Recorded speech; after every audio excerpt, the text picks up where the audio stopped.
नमस्कार, थर्ड आई में आपका स्वागत है। अभी हाल के दिनों में एके ने एक नई राजनीति की शुरुआत की। एके कौन है? अरविंद केजरीवाल। उन्होंने जो इस समय का पॉलिटिक्स चल रही है देश में, उसमें कहीं ना कहीं दिल्ली में जिस तरह की पॉलिटिक्स लाए हैं, जिस तरह की डेवलपमेंट की बात करके उन्होंने पूरा इलेक्शन डेवलपमेंट पे लड़ा। जात धर्म देश ये राष्ट्रवाद ये सब पे नहीं लड़ा। तो वो एक मेरे हिसाब से हिंदुस्तान के एक बहुत को सुखद लगा। उनको लगा कि कोई बात तो कम से कम डेवलपमेंट की कर रहा है।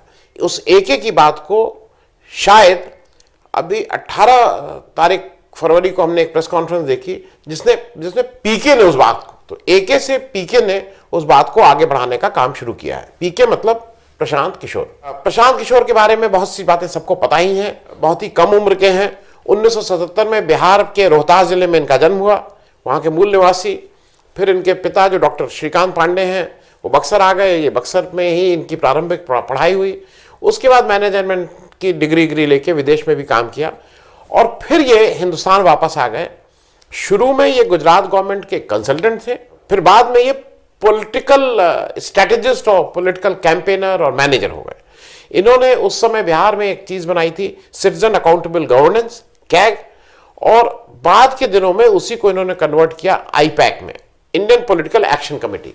ये इनकी एक तरह से कंपनी या एनजीओ या जो भी इनकी संस्था है उसका नाम समझने की दृष्टि से वो समझ लीजिए। इनका शुरू का रोल तो मैनेजर, स्ट्रैटेजिस्ट, या मैं अगर उसको भोंडे ढंग से कहूं तो किसी के काम को करने का एडवाइजर या कंसल्टेंट या कंट्रैक्चुअल काम रहता था। आपने काम दिया, ये उस काम को करते थे।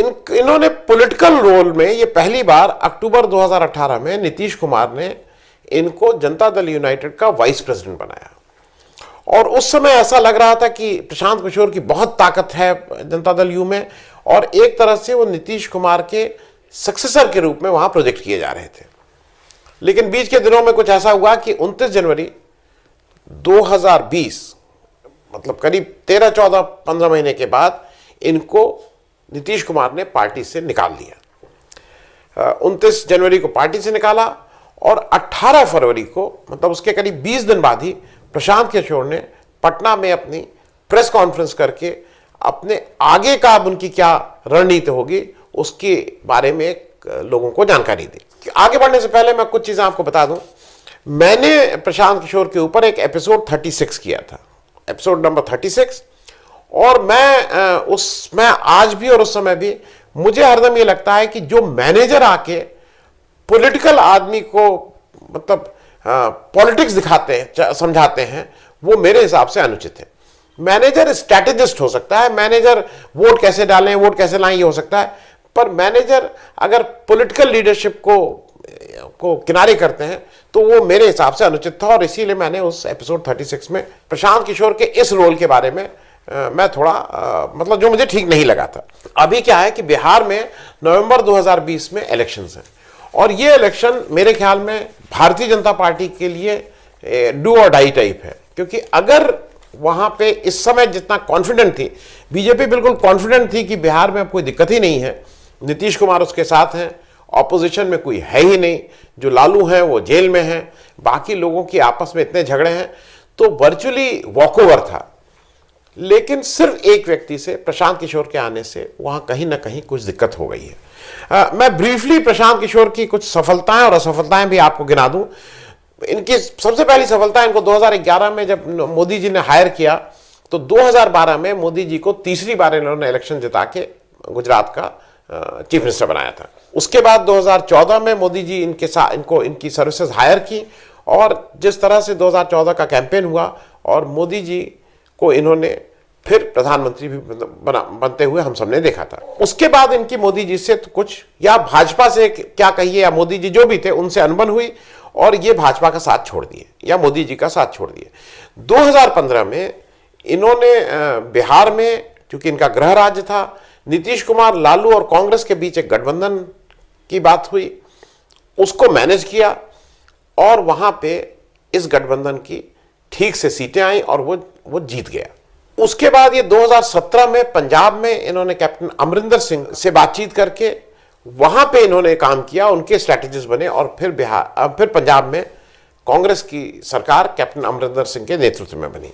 मैं ये भी आपको बताता चलूं कि जैसे कुछ लोग कहना है ना केवल जीतते हुए खिलाड़ी के ऊपर ये दांव लगाते हैं, उस पर भी हम आएंगे।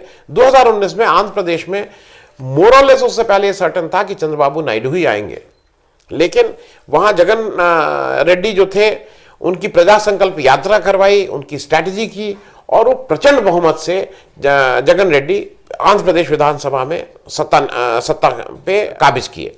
फिर 2020 में इन्होंने आम आदमी पार्टी को मैनेज किया, उसके दिल्ली इलेक्शंस को मैनेज किया। एक समय ऐसा लग रहा था कि बीजेपी के राष्ट्रवाद और बीजेपी के हिंदू पाकिस्तान और इस तरह की बातों में जोर से बटन दबाओ और करंट कहां पहुंचेगा, और जब पूरे लोगों का जोर लगा हुआ था तो ऐसा लग रहा था कि शायद आम आदमी पार्टी इनके सामने खड़ी नहीं हो पाएगी। अब जो भी कहें, आम आदमी पार्टी को जिताने में शायद इनकी भी एक अहम भूमिका रही थी, इनकी स्ट्रैटेजी की, और वो कहीं कहीं परिलक्षित भी होता था। जैसे शायद ऐसा लगता है कि उन्होंने ही अरविंद केजरीवाल से कहा था। अरविंद केजरीवाल गुस्सा होना छोड़ दिए थे, अरविंद केजरीवाल हरदम हंसते रहते थे, अरविंद केजरीवाल रिएक्ट नहीं करते थे। ये सब चीजें शायद कहीं ना कहीं स्ट्रैटेजी में उनको समझाई गई थी। जहां तक काम की बात करें, इनके मतलब जिसको कहते हैं कि how is earning is bread, वो मेरे ख्याल में इनके पास काम बहुत है।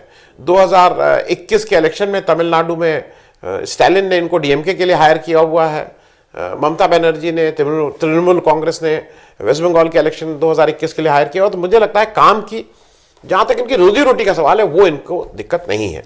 इनकी एक असफलता और वो उत्तर प्रदेश में थी। 2017 में यूपी में इन्होंने कांग्रेस की स्ट्रैटेजी को संभालने का काम किया था और कई नए नए इन्होंने स्लोगन किए थे। जैसे 2014 में चाय पे चर्चा करके इन्होंने उसको पॉपुलर बनाया था। यूपी के विधानसभा 2017 इलेक्शन में खाट पर चर्चा, फिर उन्होंने यूपी के लड़के राहुल गांधी और अखिलेश यादव के लिए इस तरह की बातें की थी। लेकिन यूपी में कांग्रेस की बुरी हार हुई थी। वो बुरी हार हो सकता है, मतलब इनकी स्ट्रैटेजी भी गड़बड़ हो सकती है, लेकिन उसका एक बेसिक कारण जो इनके लोग कहते हैं कि जब इन्होंने कांग्रेस से ये सब बात की थी और जो टोटल जो कंसल्टेंसी दी गई थी, उसमें एक अहम काम प्रियंका गांधी को as chief minister candidate project करने का भी था, और वो कांग्रेस लास्ट मिनट तक नहीं कर पाई। और कुछ लोगों का ये, जो इनके समर्थक, उनका कहना यह है कि अगर किसी रोगी को आप पूरी दवाई नहीं देते हैं तो वो रोगी ठीक नहीं होगा। खैर, अब इन्होंने जब प्रेस कॉन्फ्रेंस अभी 18 फरवरी को की है इससे निकलने के बाद, तो इन्होंने ये बात अब राजनेता की तरह की है और इन्होंने एक नया कंसेप्ट शुरू किया है, बात बिहार की। इन्होंने कहा है कि अब हम बात बिहार की करेंगे। इन्होंने कुछ चीजें ये की, इन्होंने उस प्रेस कॉन्फ्रेंस में कहा कि नीतीश कुमार जी मेरे पिता तुल्य हैं, लेकिन उन्होंने साथ में यह भी प्रश्न किया कि बिहार, आज नीतीश कुमार पिछले 15 साल में 13 साल से चीफ मिनिस्टर हैं। उन्होंने कहा कि आज से 15 साल पहले जब नीतीश कुमार पहली बार चीफ मिनिस्टर बने थे तो बिहार बहुत से पैरामीटर्स पे, बहुत से मानकों पे हिंदुस्तान का सबसे पिछड़ा हुआ राज्य था। आज उन्होंने, जैसे मैं आपकी समझ के लिए बता दूं, दो चीजों को मैं आपसे शेयर कर लूं, उन्होंने उसका एक डेटा भी बनाया है कि कहां कहां बिहार था और कहां कहां नहीं हुआ है। उनका कहना यह है कि जैसे पर कैपिटा इनकम थी, बिहार 22वें स्थान पे था जब नीतीश आए थे पहली बार चीफ मिनिस्टर बनने, बिहार आज भी 22वें स्थान पे है। तो उन्होंने कहा कि ये कहना कि उस समय आदमी की 100 रुपए से आज 400 रुपए वो बढ़ गई इनकम, लेकिन कंपैरेटिवली पूरे देश में बिहार तो जहां था वहीं रहा। उसी तरह से वो कहते हैं कि जैसे लॉन्जेटिविटी, लाइफ एक्सपेक्टेंसी जिसको बोलते हैं, उनका कहना है कि केरल से बिहार में रहने वाला व्यक्ति 10 साल कम जिंदा रहेगा। यही स्थिति आज से 15 साल पहले थी जब नीतीश कुमार आए थे। इनका कंट्रीब्यूशन उसमें क्या है, एक वो बेसिक मूल बात को बार बार एम्फसाइज कर रहे हैं। उनका कहना यह है कि नीतीश कब तक अपने शासन को लालू के शासन से कंपेयर करके बात करते रहेंगे। भाई, आप 13 साल से आप सत्ता में हैं, अब आप बार बार ये नहीं कह सकते हैं कि लालू का शासन बुरा था या चारा घोटाला था और इस वजह से मैं उनके लिए वजह से वोट दीजिए। उनका कहना है कि अगर आपको बिहार को उसका उचित स्थान देना, उसका मान सम्मान दिलवाना है, तो आपका कंपैरिजन आप अपने को गुजरात, महाराष्ट्र और कर्नाटका से कंपेयर करना शुरू कीजिए, तभी इस मतलब बिहार राज्य का कुछ आगे बढ़ा हो सकता है। वो बेसिकली मुझे ऐसा लग रहा है कि वो नैरेटिव बदलने की कोशिश कर रहे हैं। प्रशांत किशोर इस समय नैरेटिव, इलेक्शन का नैरेटिव बदलने की कोशिश कर रहे हैं। जैसे अमित शाह जो हैं, वो मूल रूप से अगर आप देखिए तो मैनेजर है। वो चूंकि मोदी जी के बाद खास है, इसलिए वो आप कह सकते हो पॉलिटिक्स भी करते हैं, उनको वो एक एक्स्ट्रा एडवांटेज है, लेकिन मूल रूप से वो मैनेजर है, स्ट्रैटेजिस्ट है। अब उनके मुकाबले प्रशांत किशोर एक पढ़ा लिखा जिसने मैनेजमेंट की पढ़ाई की है, जिसका विजन बड़ा है, जिसने दुनिया देखी है, वो स्ट्रैटेजिस्ट भी हैं, मैनेजर भी हैं, और अब वो अगर पॉलिटिक्स में उतर रहे हैं तो मुझे लगता है कि अब अमित शाह या बीजेपी के लिए अब थोड़ी मुश्किल जरूर होंगी, क्योंकि अब इन लोग क्या कर रहे हैं, ये चुनाव को डेवलपमेंट के आधार पर वोट करने की बात कर रहे हैं, न कि जात धर्म के आधार पर। ये बार बार एक कह रहे हैं कि बिहार का रोड मैप क्या है डेवलपमेंट का। वो बार बार एक चैलेंज अब शुरू किए हैं कि बिहार के डेवलपमेंट के मुद्दे पर कोई भी आदमी कभी भी आके मुझसे डिबेट करे, हम लोग इस पर चर्चा करें कि बिहार का वो कैसे होगा। और बात वो यहीं तक नहीं छोड़ रहे हैं, वो ये कह रहे हैं कि अगर बिहार के डेवलपमेंट के लिए नीतीश कुमार या सुशील मोदी भी आगे आते हैं तो मुझे कोई उससे दिक्कत नहीं है, आके लीड करें, बताएं कैसे करेंगे। अब वो बात, उन्होंने एक नया जो चीज शुरू की बात बिहार की, इसमें वो लोगों को जोड़ने की बात कर रहे हैं। बेसिक ग्राउंड लेवल पे वो अपने उस नेटवर्किंग या अपने उस ऑर्गेनाइजेशन को बनाने की कह रहे हैं। अभी वो ये नहीं कह रहे हैं कि वो कोई पॉलिटिकल पार्टी करेंगे, इस ऑप्शन को वो अभी अपने पास ही रखे हुए हैं। उनका कहना है कि अगले 100 दिन में मैं बिहार में 1 करोड़, मतलब 100 दिन में 100 लाख व्यक्तियों को अपने से मैं जोड़ने का काम करूंगा, जो बात बिहार की करेंगे और जो ये देखेंगे कि अगले 5 साल या 10 साल में बिहार कैसे डेवलप करता है। उनका कहना यह है कि आज उनके वेबसाइट जो है उसमें 2,90,000 लोग ऑलरेडी उनसे जुड़े हुए हैं, और ये वो कह रहे हैं कि पिछले मैं 1-1.5 साल से काम कर रहा हूं। वो ये भी कह रहे हैं कि मैं मार्च तक इसको 10 लाख करूंगा, और अभी जो 2,90,000 लोग हैं उसमें उनका कहना है कि ये पार्टी विशेष नहीं है जो भी डेवलपमेंट की बात कर रहा है। वो कह रहे हैं इसमें से करीब 30% लोग ऐसे हैं जो भाजपा को जिन्होंने वोट दिया था, और वो इसको बार बार ट्रांसपेरेंट करने के लिए ये भी कह रहे हैं कि ये वेरीफाइड लोग हैं। आप जब इनकी साइट पे जाएं तो इनका नाम, पिता का नाम, गांव, मतलब सब कुछ है। जैसे अदरवाइज अभी तक हिंदुस्तान की जो पार्टीज हैं वो बोलती है ना कि मैंने 1 करोड़ कर दिया, कोई कहता है मैंने मेरे मेंबरशिप 11 करोड़ है, जो क्लेम करते हैं, पर और वो उस रोड मैप को कहीं ना कहीं आपको बताने की भी, जस्टिफाई कैसे करेंगे इसका रोड मैप भी बताते हैं। उनका कहना है कि करीब 8,406 पंचायत हैं, 45,000 गांव हैं बिहार में, और वो कह रहे हैं कि कम से कम हर पंचायत में मिनिमम 1,000 व्यक्तियों को हम अपने इस बात बिहार की डेवलपमेंट प्लान से जोड़ने की बात कर रहे हैं। और वो ये उनका कहीं ना कहीं एक ये भी है कि जो बीजेपी कहती है कि उसके 90 लाख सदस्य हैं बिहार में, कहीं ना कहीं उस 90 लाख सदस्य को सरपास करके 1 करोड़ की बात कर रहे हैं, जो उनके अनुसार वेरीफाइड लोग होंगे। बिहार को 2 वजह है। देखिए, बिहार में आज ऑपोजिशन बिल्कुल खाली है, लालू जेल में है, जो मैं पहले भी कह चुका हूं, और वहां पे एक यंग लीडरशिप धीरे धीरे निकल रही है। तेजस्वी यादव हैं, चिराग पासवान हैं, और कन्हैया जो बेगूसराय से लोकसभा का इलेक्शन लड़े थे सीपीआई के टिकट पे और हार गए थे, वो भी अब एक जनगण मन यात्रा जनवरी से कर रहे हैं जो मार्च तक चलेगी, और उसमें जैसा दिख रहा है कि कन्हैया को इन जनसभाओं में अपार समर्थन मिल रहा है। तो कहीं ना कहीं एक नई जनरेशन की लीडरशिप आगे आ रही है, और उसी में प्रशांत किशोर ने भी अपने को उसमें जोड़ दिया है।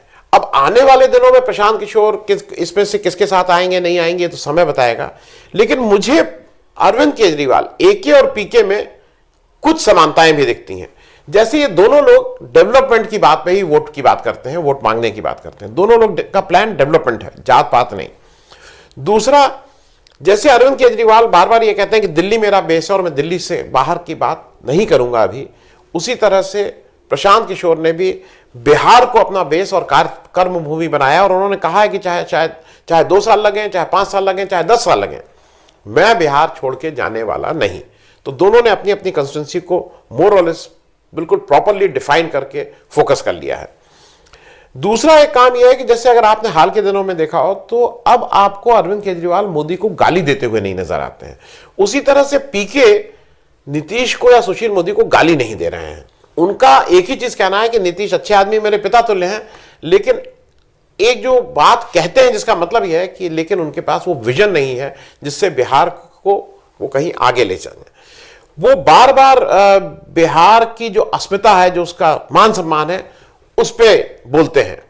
वो ये कहते, और इधर अरविंद केजरीवाल अगर आप कहें तो दिल्ली दिल वालों की भी वो बात बहुत करते रहते हैं, क्योंकि पीके बार बार एक चीज ये कह रहे हैं कि भाई बिहार का आदमी सूरत नौकरी करने क्यों जाए, हम बिहार को इतना सक्षम और इतना आगे डेवलप कर दें कि सूरत का आदमी बिहार में नौकरी खोजने आए। इस तरह की एक एक नैरेटिव को बनाने की बात कर रहे हैं। दूसरा एक इंपॉर्टेंट काम वो ये कह रहे हैं, वो कह रहे हैं कि लगातार नीतीश कहते तो हैं कि उनका विचारधारा गांधी लोहिया जेपी की है, लेकिन वो उस गांधी लोहिया जेपी की विचारधारा पे कितना चलते हैं ये नहीं मालूम, क्योंकि उनका कहना यह है कि वो उन लोगों के साथ खड़े हैं जो गोडसे की विचारधारा को मानते हैं। उनका कहना यह है कि भाई जिन्होंने गोडसे को आज की तारीख में मंदिर बन रहा है, गोडसे की बारे में प्रशंसा की जा रही है पार्लियामेंट के अंदर, वो ऐसी विचारधारा के लोगों के साथ नीतीश क्यों खड़े हैं। और इसमें कुछ लोगों ने मतलब एक आया है अभी बीजेपी की तरफ से कि जब ये बीजेपी के साथ 2014 में या 13 में या 12 में मोदी जी के साथ थे तब उनको याद नहीं आया था। लेकिन मैं इसको एक चीज ये समझता हूं, मैं कोई डिफेंड करने के रूप में नहीं कह रहा हूं। अगर कोई आदमी अपनी नौकरी कर रहा है, अपनी आजीविका चला रहा है, तो वो तो उनका काम था। वो तो बीजेपी ने उनको एक ठेका दिया था कि भाई ऐसे ऐसे करके मेरे चुनाव को आप संचालित करें, वो उन्होंने काम किया था। आज लेकिन जब पॉलिटिक्स में आ रहे हैं, जहां वो नेता बन के नेतृत्व करने की बात खुद कर रहे हैं, तो अगर ये डिफरेंस है तो मेरे लिए ये एक बहुत सुखद बात है। वो कहीं ना कहीं नीतीश जैसे नीतीश की जो स्टाइल है, मैं नीतीश कुमार को उसके पहले से जानता हूं, जब वो पहली बार भाजपा के साथ गए थे। मुझे बिल्कुल ठीक से याद है जसलोक बंबई का वो अस्पताल जहां पे जॉर्ज फर्नांडिस जब उनके सिर में चोट आई थी उसका ऑपरेशन करा के लिए थे। नवंबर 1995 की बात है। नीतीश कुमार, जय जेटली, मैं और जॉर्ज साहब उस कमरे में थे जहां पे इस पे लेके काफी वो हो रहा था कि भाई बीजेपी के अडवाणी हम लोगों को उनकी जो राष्ट्रीय अधिवेशन था उसमें बुलाया जा रहा है। और फिर जॉर्ज ने अंतोगत्वा ये कहा था ठीक है तुम जाओ। और नीतीश जो पहली बार बीजेपी के जो मंच पे चढ़े थे तो वो नवंबर 1995 में उनके राष्ट्रीय अधिवेशन में बंबई में चढ़े थे। और ये यात्रा प्रशांत किशोर कहते हैं 15 साल पुराना साथ है, नहीं, बीजेपी के साथ नीतीश का साथ करीब 25 साल पुराना अब हो गया है। नीतीश एक जो पीके के खिल्ली उड़ाते हैं, वो जैसे कहते हैं ट्विटर से क्या होगा, तो नीतीश अब पीके का साफ साफ जवाब है कि भाई नीतीश अगर ये मानते हैं कि आज का युवा ट्विटर को ना देखे, फेसबुक को ना देखे, तो नीतीश की राय है, लेकिन युवा तो इसके साथ ही चलेगा। और साथ में वो ये भी कहते हैं कि नीतीश अपने जब बात होती है तो ट्विटर पे को यूज करते हैं, लेकिन जब बिहार की बात आती है तो कहते हैं नहीं ट्विटर से क्या होगा। फिर नीतीश कहते हैं कि ये इंटेलेक्चुअल लोग हैं, इन लोगों से क्या। तो इसको भी पीके कहते हैं कि हिंदुस्तान का जो सबसे बड़ा इंटेलेक्चुअल चाणक्य हुआ वो बिहार से था। आज वो बार बार इस बात को एम्फसाइज करते हैं कि सबसे ज्यादा आईएएस या सबसे ज्यादा सेवाओं में जो बिहार के लोग हैं उसकी बात को भी वो कहते हैं। उसके बाद वो ये कहते हैं कि अगर कोई इंटेलेक्चुअल है तो ये उसकी डीमेरिट कैसे हो सकती है। उनके ऊपर अब हमला किया जा रहा है कि वो पॉलिटिकल टूरिस्ट हैं। अगर वो पॉलिटिकल टूरिस्ट हैं तो इस तरह के से पॉलिटिकल टूरिस्ट हर पार्टी में आपको बहुत ज्यादा लोग मिलेंगे। एक बात जो वो नीतीश के लिए कहते हैं कि भाई वो ये कहते हैं कि मुझे कष्ट होता है जब ये पिछलग्गू बन के काम करते हैं। और इसके रेफरेंस में वो बोलते भी हैं कि सेंट्रल गवर्नमेंट ने, मतलब बीजेपी की सरकार ने इनको, नीतीश को कुछ नहीं दिया। वो एक उदाहरण भी देते हैं कि यहां तक कि पटना यूनिवर्सिटी को सेंट्रल यूनिवर्सिटी बनाने के लिए नीतीश पिछले 4-5 साल से लगे हुए हैं, लेकिन वो फाइल आज तक जहां की तहां पड़ी हुई है। मैं इसको खत्म करने से पहले 2-3 बातें कर दूं। सबसे पहले जो उनका सपना है प्रशांत किशोर का, वो मुझे तो अच्छा लगता है। वो बात कहते हैं कि अगले 10 साल में वो बिहार को देश के पहले 10 राज्यों में लाने का उनका सपना है। और वो कहते हैं कि मेरे पास इसका रोड मैप है, और जो आपसे शेयर भी कर रहे हैं। ये अच्छी बात है कि अगर डेवलपमेंट की बात कोई कर रहा है। दूसरा, वो गांधी के पद चिन्हों पर चढ़ने के लिए बिल्कुल इस समय दृढ़ संकल्प दिखते हैं, जो मेरे लिए बहुत सुखद है। और जो एक चीज मैं ट्रांसफॉर्मेशन देख रहा हूं, प्रशांत किशोर मैनेजर से, प्रबंधक से नेता का सफर कितनी जल्दी तय करते हैं, ये तो आने वाला समय ही बताएगा। धन्यवाद। आपको हमारा ये कार्यक्रम अच्छा लगा तो कृपया सब्सक्राइब करें और साथ में वो छोटी घंटी भी दबा दें, जिससे आपको जब भी कोई नया वीडियो, नया एपिसोड अपलोड हो तो आपको उसकी सूचना मिले।